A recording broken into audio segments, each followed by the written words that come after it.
अस्सलाम वालेकुम। Programme global review से गड मां आवां जो मेज़बान इशफाक अहमद। नाज़रीन, ग्लोबल रिव्यू में पाण आलमी मामलन आलमी इशूज़ से ॻाल्हाईंदा आहियूं ऐं अॼु जे प्रोग्राम में भी कुछ आलमी इशूज़ जेके अहम समझा पिया वञनि उन ते डिस्कस कंदासीं। सब खां पहिरियां प्रोग्राम के पहिरें हिस्से में पाण डिस्कस कंदासीं इसराइली फ़लस्तीन इशू के हवाले से, ख़ास तौर ते मिडल ईस्ट की जा सूरत हाल पई हले। ॿिए पासे ईरान में जेके आहिनि ड्रोन अटैक थिया आहिनि, उन्हनि जी कुछ जेका एयरबेस आहे, जेका फौजी छावनी आहे, उन्हनि ते उन हवाले से भी पाण डिस्कस कंदासीं। पर पहिरियां पाण डिस्कस कंदासीं इसराइली फ़लस्तीन वारो इशू। एक दफ़ो ॿीहर जेको आहे उहो ख़बरुनि में अचणु शुरू थी वियो आहे, जॾहिं ॿिन्ही मुल्कनि में वरी छिकताण वारी सूरत हाल थी वई आहे। केतिरनि ई सालनि खां इहो हलंदड़ इशू जेको दुनिया इन खे बार बार जेको आहे नोटिस करायो वेंदो आहे इन इशूज़ जे हवाले सां, पर बदकिस्मती सां आलमी जेका लीडरशिप आहे, जेके इदारा आहिनि, उहे इन तरफ़ के ख़ासि तवज्जो न ॾेई रहिया आहिनि। मुख़्तलिफ़ वक़्तनि में असां ॾिसंदा आहियूं त फ़लस्तीनियुनि ते असांखे ज़ुल्म थींदे नज़र ईंदो आहे।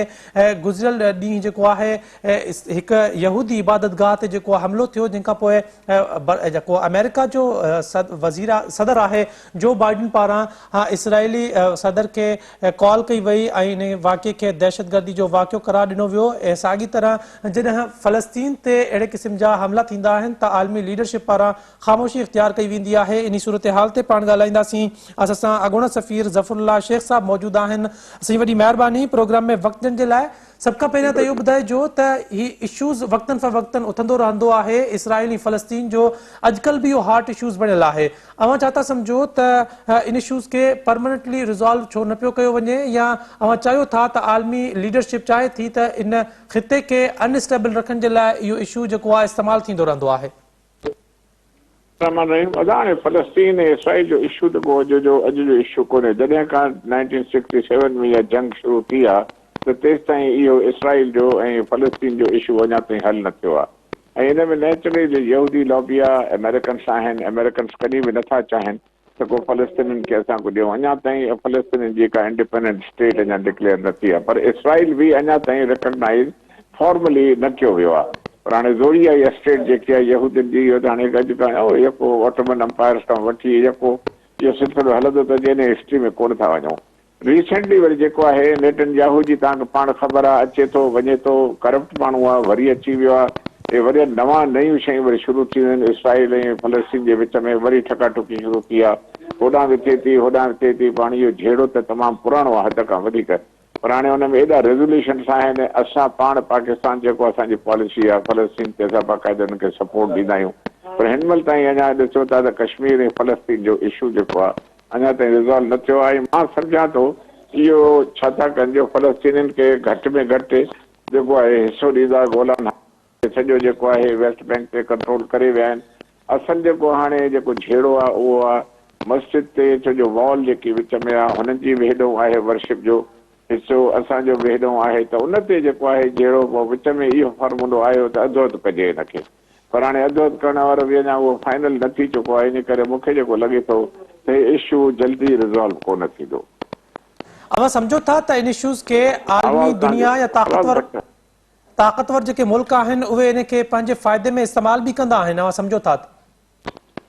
ॾिसो, हाणे तव्हां ईरान जो जहां तक ज़िक्र कयो त हाणे ईरान ऐं इसराइल जी छिकताण जेकी आहे उहा बि वधी वई आहे। शिया सुन्नी जो बि ॾिसो हिज़्बुल्लाह ते थियो। जिन खां अॻु में जेको प्राइम मिनिस्टर हुयो इसराइल जो बेनेट, उन बाक़ाइदा उन वक़्त में हिकिड़ी डॉक्ट्रिन थी ऑक्टोबस डॉक्ट्रिन, उहा बि जेकी हुई उनजे हथ जेके ड्रोन अटैक्स ते वरी नओं सिलसिलो शुरू थी वियो।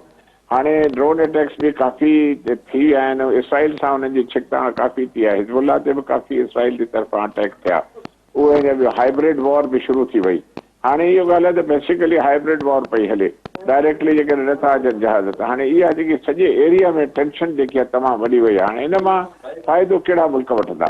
छा हिन में ॿियो त कुझु कोन्हे। ॿाहिरि ॿरियल आहे ऐं ॿाहिरि वधीक ॿरंदी। इहो प्रेशर मुस्लमाननि ते आहे ऐं मुस्लमाननि ते प्रेशर रहंदो, छो जो हिन जे पोयां यहूदियुनि जे पोयां वॾी लॉबी जेकी आहे उहा अमेरिकन्स जी आहे, सभ खां वॾी जेकी आहे।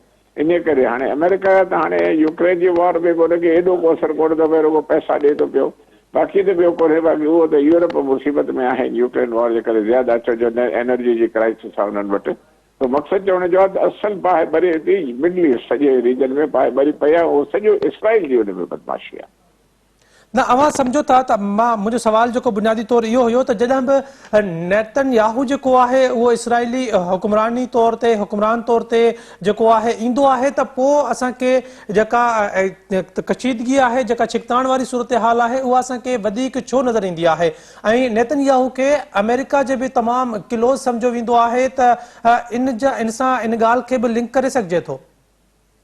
बिल्कुलु लिंक करे सघिजे थो। नेट ॾिसो, हर मुल्क में जॾहिं बि का नई पार्टी ईंदी आहे उन्हनि जे लाइ दुनिया जा मुल्क जेके आहिनि डिफरेंट तरीक़े में रिएक्ट कंदा आहिनि।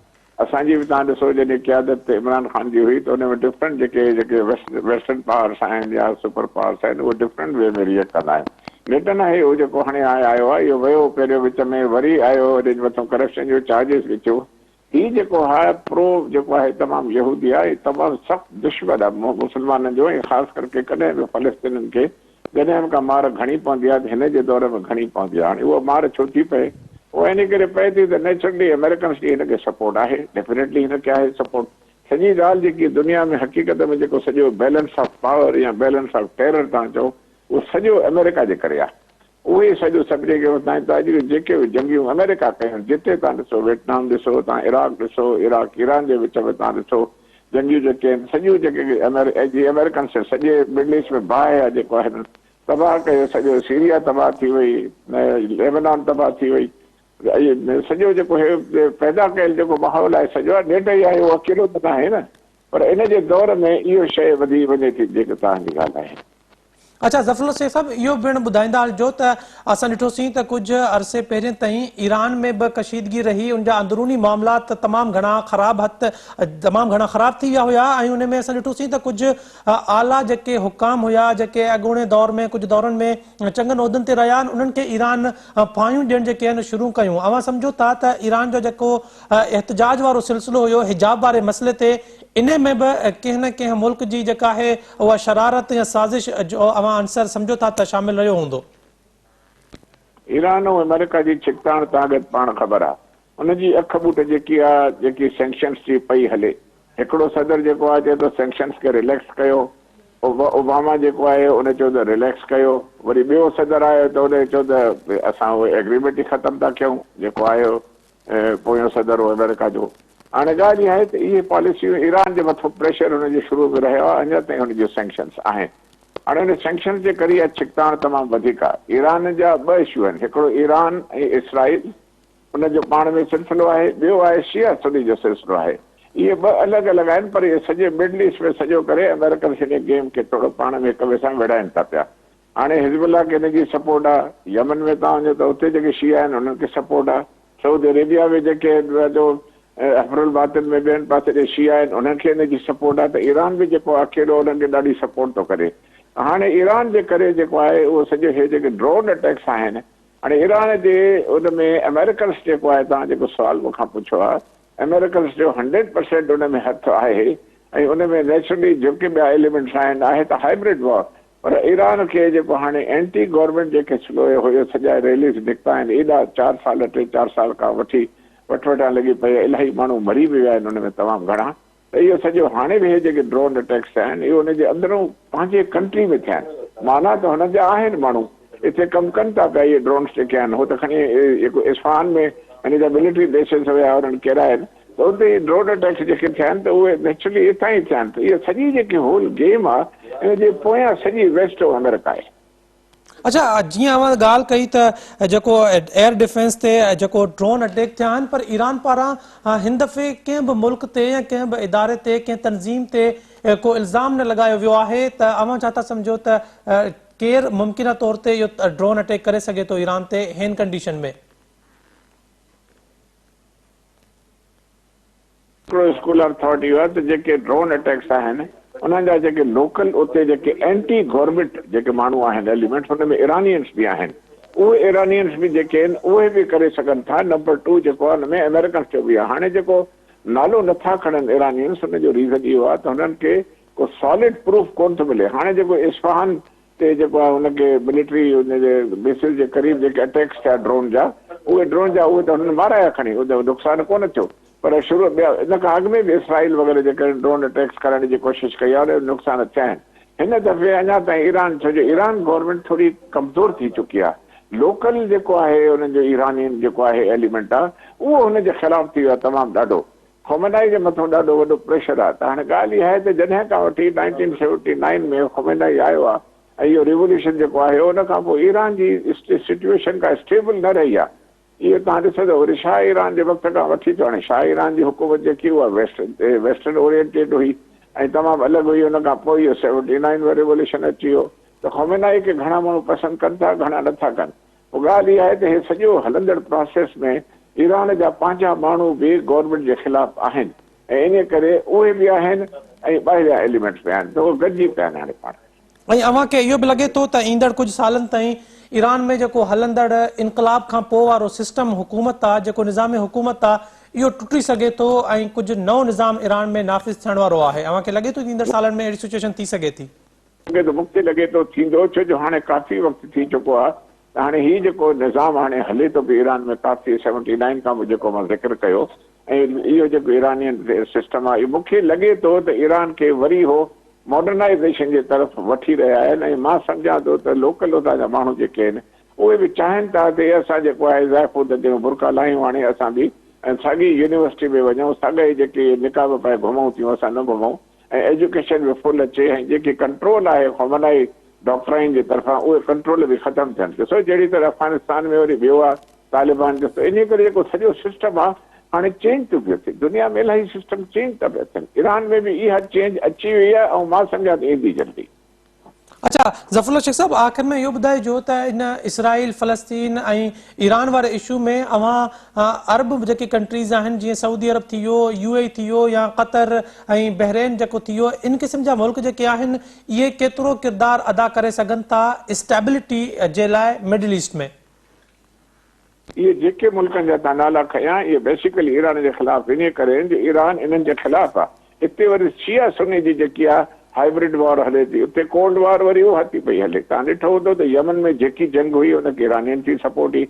यमन जे नॉर्थ में जेके शिया तमामु घणा आहिनि, अहिड़ी तरह शिया जेके आहिनि लोक जेके हुकूमत जेके सऊदियुनि जी आहे उहे शियनि जे ख़िलाफ़ आहिनि, उन्हनि खे बि शिया ईरानियन जी जेकी आहे। अहिड़ी तरह बहरेन में आहे। त इहे जेके मुल्क जा नाला तव्हां खयां ईरान हिन जे ख़िलाफ़ आहिनि, इहे ईरान जे ख़िलाफ़ आहिनि। ईरान जेको आहे पंहिंजे लाइ जेको आहे सिर्फ़ु शिया जे हुजण जे करे मुखालफ़त इहा पैदा थी आहे। हिते वरी ॿिए क़िस्म जी वॉर आहे उहा हले थी पई काफ़ी ऐं उते जेको सॼो थींदो मूंखे लॻे थो, पर ईरान अञा कमज़ोर न थियो आहे। ईरान कमज़ोर न थियो आहे ऐं भउ जेको आहे इसराइल खे, त ईरान जेकॾहिं न्यूक्लियर थी वियो ऐं अमेरिकन्स खे बि इहो भउ आहे ऐं उन में जेकॾहिं न्यूक्लियर थी वियो त असां लाइ वॾो प्रॉब्लम थी वेंदो। अहिड़ी तरह इन करे त ओबामा जेकी आहे हिन जेकी एग्रीमेंट बि ख़तमु कई, जेको हाणे ट्रंप जेकी एग्रीमेंट ख़तमु कई उन सां ॾाढो नुक़सानु पियो, न करणु खपे आहे हुनखे। उहा हुई इंटरनेशनल एटॉमिक एनर्जी कमीशन जी चेक हुई ईरान ते। हाणे त उहो आज़ादु थी विया आहिनि ऐं जेकॾहिं हिकदमि जेकॾहिं एटॉमिक उन्हनि खे अची वियो वेपन हथ में त वधीक स्ट्रांग थी वेंदा। ऐं ईरान खे वरी जेकी ॿी जेकी सपोर्ट आहे उहा नेचुरली चाइना जी सपोर्ट बि आहे, रशिया जी सपोर्ट बि आहे।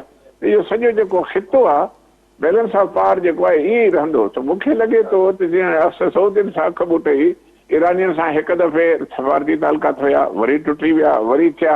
त इहा जेकी आहे मुंहिंजो ख़्यालु आहे त OIC खे गॾु वेही करे मुस्लमाननि खे हिकिड़े प्लेटफॉर्म ते जमा करण जे लाइ का लीडरशिप कबे जेकी फ़िलहाल नज़र कोन थी अचे। ज़फ़रुल्ला शेख साहब, वॾी महिरबानी प्रोग्राम में वक़्तु ॾियण जे लाइ। नाज़रीन, ज़फ़रुल्ला शेख साहब मिडल ईस्ट जी जेका सूरत हाल आहे, नार मुल्कनि जी जेका सूरत हाल आहे, उन हवाले सां प्रोग्राम में डिस्कस करे रहियो हो त इसराइल ऐं फ़लस्तीन जा जेको इशू हले पियो गुज़िरियल तक़रीबन कोई 50 सालनि खां, त उन इशूज़ ते मुख़्तलिफ़ वक़्तनि में जेका छिकताइण वारी सूरत हाल आहे उहा इंतिहाई हद ताईं पहुची वेंदी आहे। वरी आलमी जेके अॻवान आहिनि उहे पंहिंजी मदाख़लत सां उन छिकताइण खे ख़तमु करण जी कोशिशि कंदा आहिनि, पर अॼु ताईं इसराइल ऐं फ़लस्तीन जो जेको मसइलो आहे उनखे कंहिं बि संजीदगी सां वेही मुस्तक़िल तौर ते हल करण जी कोशिशि न कई आहे। तंहिंखां पोइ मिडल ईस्ट जा जेके मुल्क आहिनि उहे अनस्टेबिलिटी जो शिकार रहंदा आहिनि। ईअं लॻंदो आहे त आलमी जेका लीडरशिप आहे ऐं जेके चाहिनि था त इन ख़िते में स्टेबिलिटी न अचे, अनस्टेबिलिटी जेका आहे उन्हनि खे सूट करे थी, त उहे मुल्क चाहिनि था त इहो मसइलो जेको आहे ईअं ई रहे, त उन्हनि खे इहा शइ सूट कंदी आहे। तंहिं करे 50 साल या उनखां बि वधीक अरसो गुज़रण बावजूदि बि इहो फ़लस्तीन ऐं इसराइल वारो जेको इशू आहे उहो हल न थी सघियो आहे। ॿिए पासे ईरान ते असां ॾिसंदा आहियूं त हर गुज़रंदड़ ॾींहं खां पोइ इसराइल तरफ़ां उनखे का न का धमकी मिलंदी आहे ऐं मुख़्तलिफ़ वक़्तनि ते हमला बि ईरान ते थींदा रहिया आहिनि। ईरान उन्हनि जो डायरेक्ट जेको इल्ज़ाम आहे उहो इसराइल ते आइद कंदो रहियो आहे त इसराइल जेको आहे उहो मदाख़लत करे थो ऐं इसराइल खे ख़ौफ़ आहे त जेकॾहिं ईरान जो जोहरी प्रोग्राम जेको आहे उहो मुकमल थी वियो त ईरान न सिर्फ़ु इसराइल बल्कि पूरे जेको ख़ितो आहे नार मुल्कनि वारो जेको नार जा मुल्क आहिनि उन्हनि जे लाइ ईरान तमामु घणो जेको आहे उहो मसाला पैदा करे सघे थो। प्रोग्राम जो सिलसिलो पाण जारी रखंदासीं ते वक़्तु थियो आहे ब्रेक जो। असां सां गॾु रहिजो।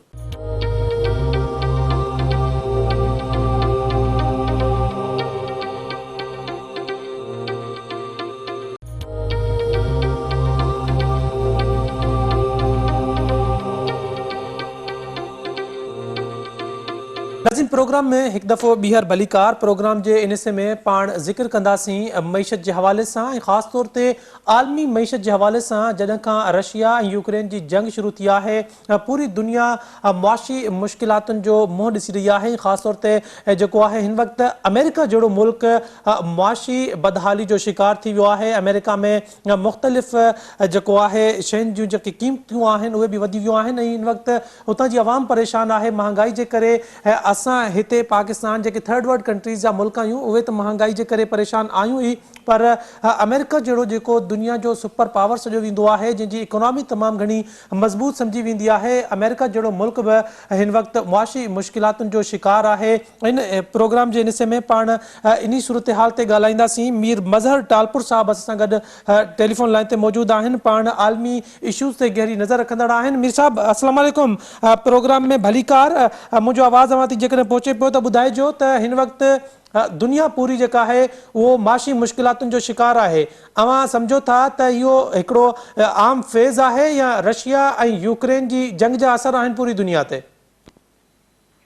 महिरबानी तव्हांजी मूंखे लाइन ते वठण जी। मुंहिंजो ख़्यालु आहे त इन खे ईअं थियणो हो छो जो इन जा सबब पुराणा आहिनि ऐं मिसाल तौरु इन्हनि जा सबब ही आहिनि जेके तव्हांखे आउं अर्ज़ु करायां। 3-4 सबब आहिनि।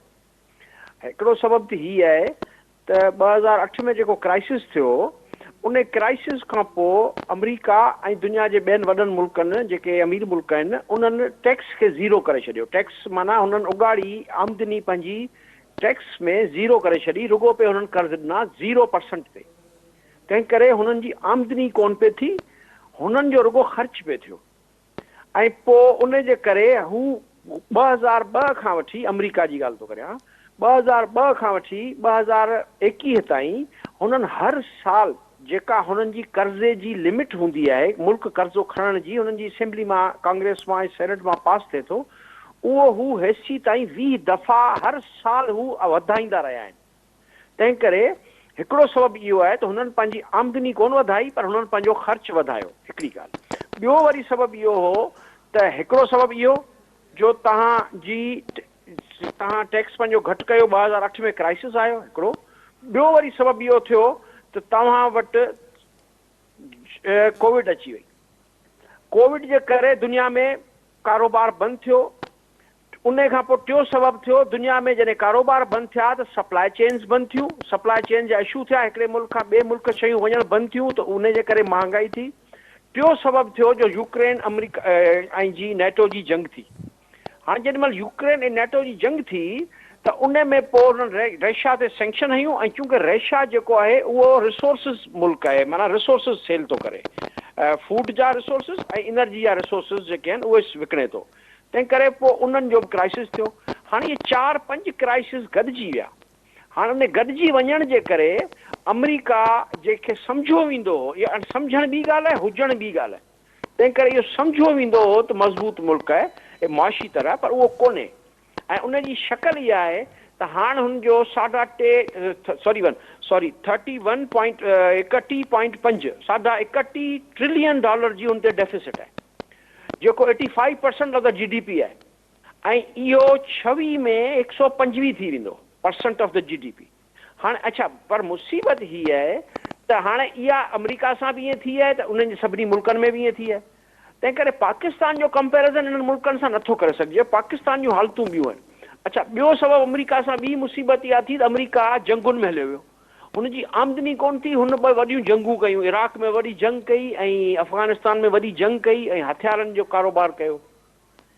पोइ उन जे करे हींअर अमेरिका वधि में वधि मुश्किल में आहे ऐं इहा मुश्किल वधी सघे थी, छो जो हाणे जेका आख़िरी डेट आहे उहा हुनजी गुज़री वई आहे। मीर साहब अवां हिते ॻाल्हि पिया कयो त इराक ऐं अफ़गानिस्तान वारी अमेरिका जंग कई ऐं हथियारनि जो कारोबार कयो। हाणे ॿई जंगूं जेके आहिनि उहे ख़तम थी चुकियूं आहिनि ऐं हथियारनि जो कारोबार उहो न पियो हले अमेरिका जो जेको इराक ऐं अफ़गानिस्तान जे जंग जे टाइम पियो हले।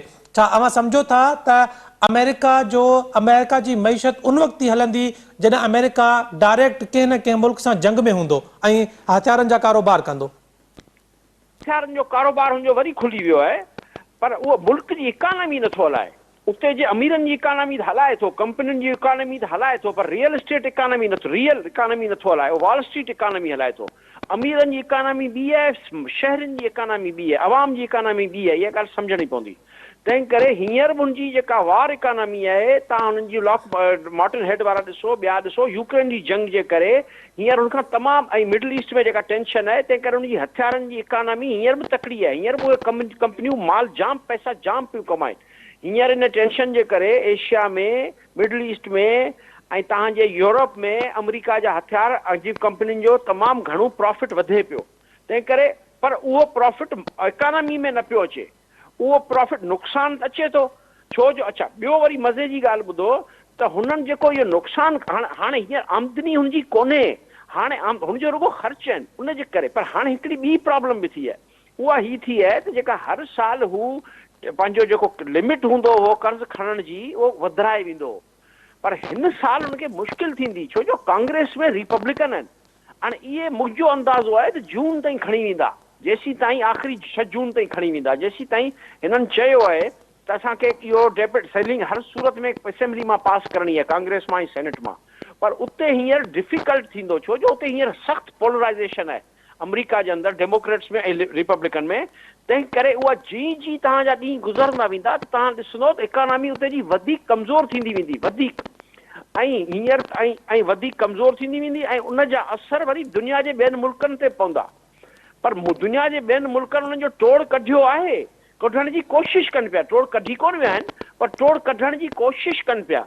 मिसाल तौरु दुनिया जा मुल्क पाण में FTA पिया कनि, फ्री ट्रेड एग्रीमेंट्स पिया कनि, दुनिया जा मुख़्तलिफ़ मुल्क पाण में पंहिंजी करंसी में कारोबार था कनि। दुनिया जा पंहिंजा मुल्क मिसाल तौरु हींअर ब्राज़ील ऐं अर्जेंटीना पंहिंजी नई करंसी पई लैटिन अमेरिका में ठाहे, ॿई मुल्क गॾिजी नई करंसी पिया ठाहिनि हाणे इन डॉलर खां बचण लाइ। ईअं ई तव्हां रूस ऐं चीन पंहिंजी अलॻि अलॻि कारोबार पिया कनि पंहिंजे पैसनि में, ईअं इंडिया रुपीज़ में हुनखे ॾिए पियो रूस खे पैसा। हाणे इहे सभु कमु कनि पिया डॉलर खां बचण लाइ, ऐं इन जे करे आउं अर्ज़ु पियो करियां त हाणे इकानमी जे करे उन जूं एॾियूं हालतूं ख़राबु आहिनि जो मुंहिंजो इहो चवणु आहे त ही जेके हालतूं ख़राबु जॾहिं हद खां मथे थी वेंदियूं आहिनि मुआशी हालतूं, त पोइ जंग थींदी आहे। तंहिं करे वञूं उन पासे पिया। हाणे हींअर बि तव्हां चेक करियो त यूरोप में असीं वञूं जंग जी तरफ़ पिया, मिडल ईस्ट में असीं वञूं जंग जी तरफ़ पिया, ऐं उहो उन सबबु इकानमी आहे। अच्छा मीर मज़हर साहब, अवां ॻाल्हि था कयो त जेके हालतूं आहिनि उहे जंग तरफ़ वञनि पियूं, त जॾहिं मुल्क सभु अहिड़ी सूरत हाल में हूंदा त असां वटि खाइण जे लाइ कुझु न हूंदो, माशी सूरत हाल अहिड़ी हूंदी त उहा जंग जे लाइ तयारी कीअं करे सघंदी, या जंग जे लाइ असां वटि पैसा किथां ईंदा, या जेकॾहिं जंग स्टार्ट थी बि वेंदी त उन सां त पोइ असां बिल्कुलु जेको आहे फर्स्ट ऐं सेकेंड वर्ल्ड वॉर खां वधीक नुक़सान करे वेहंदासीं हिन दुनिया जो। सही उहो सही मसालो ही आहे त जॾहिं माण्हू बुखिया थियनि था, माण्हू ॾुखिया थियनि था, त उन्हनि जो ध्यानु हटाइणो पए थो। उहो ध्यानु असीं सिक्योरिटी जे नाले ते ई हटाईंदा आहियूं। फलाणो मुल्क हमलो करे ॾिनो, फलाणो मुल्क तयारी पियो करे, तंहिं करे बंदूकूं हथियार, ताकी माण्हुनि जो ध्यानु हटायूं। असल शइ इहा हूंदी आहे माण्हुनि, ऐं इन जे करे आउं अर्ज़ु करियां थो त हुकुमराननि जो सोच ऐं अवाम जी सोच ऐं हुननि जा ॿिन्ही धुरनि जा मसइला ॿिया हूंदा आहिनि। हुकुमराननि जो मसइलो आहे मुस्तक़िल हुकूमत करणु, चाहे अवाम बुख पई मरे, माना हिकिड़ो वेलो मानी न हूंदी न, हू हुकूमत कंदा, तंहिं करे ऐं हुकूमत करणु चाहींदा।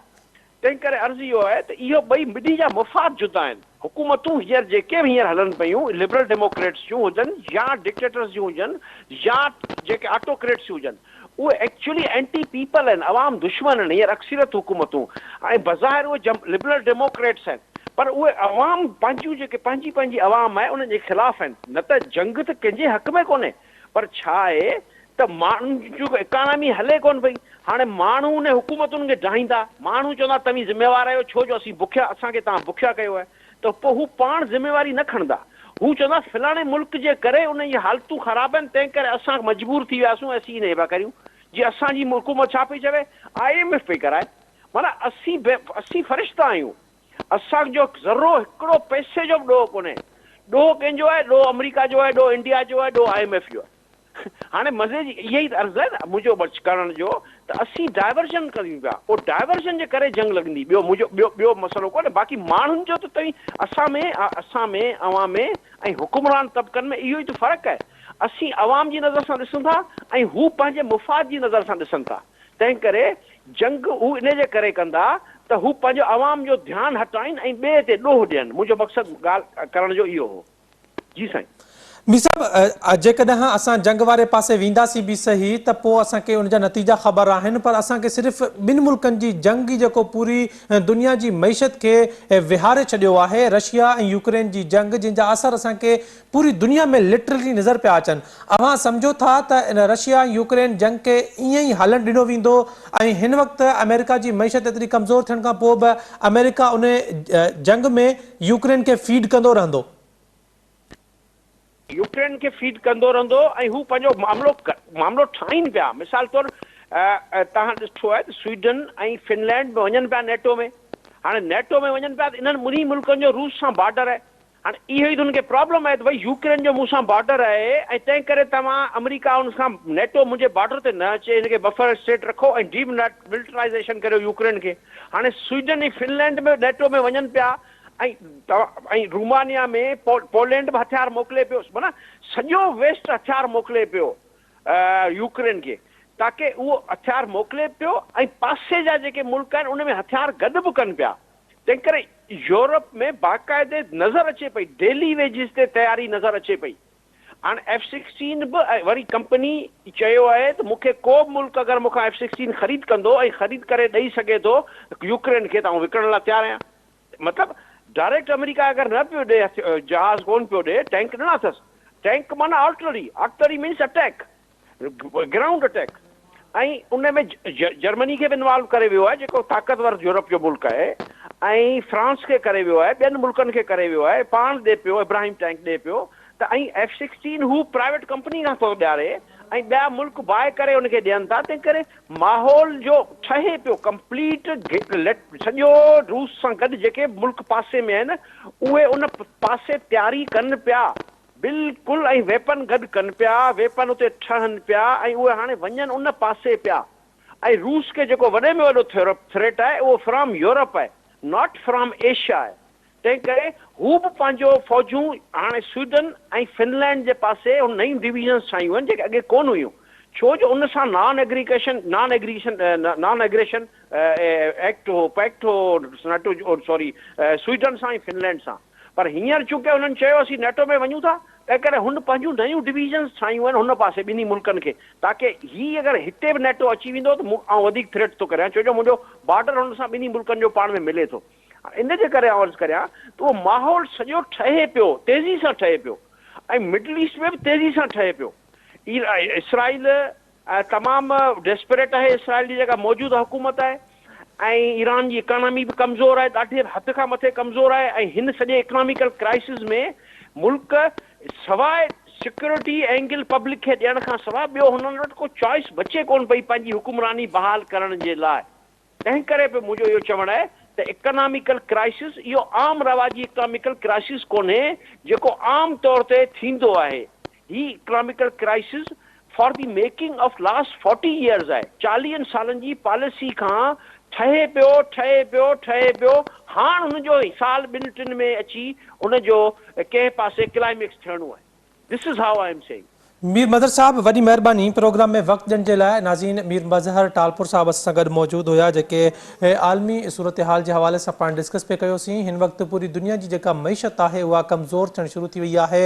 उहे मुल्क जेके फर्स्ट वर्ल्ड कंट्रीज़ सॾिया वेंदा आहिनि, जेके पंहिंजो पाण खे सुपर पावर जी लिस्ट में शुमारु कंदा आहिनि, उन्हनि जूं मईशतूं बि कमज़ोर थियणु शुरू थी वियूं आहिनि। रशिया ऐं यूक्रेन जा जेके जंग जा असरात आहिनि उहे पूरी दुनिया ते असांखे नज़र अचणु शुरू थी विया आहिनि, जंहिंखां पोइ अमेरिका जहिड़े मुल्क जी मईशत जेका आहे उहा कमज़ोर थियणु शुरू थी वई आहे। त हीअ जेका हिन जो अंजाम छा हूंदो, मीर मदर टालपुर इन ॻाल्हि तरफ़ बि इशारो कयो आहे त इहा रशिया यूक्रेन जंग जेका मईशत वारी सूरत हाल सां असांखे जेका वाक़िफ़ कराए पई, इन जो अंजाम बि अॻिते हली यूरोप में जेको आहे उहो जंग जी सूरत में थींदो। मिडल ईस्ट में जेको आहे उते जंग जेका आहे उहा शुरू थी सघे थी। हिन वक़्तु पूरी दुनिया मुआशी कमज़ोरियुनि जो शिकार आहे ऐं तंहिंखां पोइ सूरत हाल इंतिहाई ख़तरनाक थींदी पई वञे। अॼु जे प्रोग्राम में एतिरो ई। पंहिंजे मेज़बान इशफाक़ अहमद खे ॾींदा इजाज़त। अल्लाह हाफ़िज़।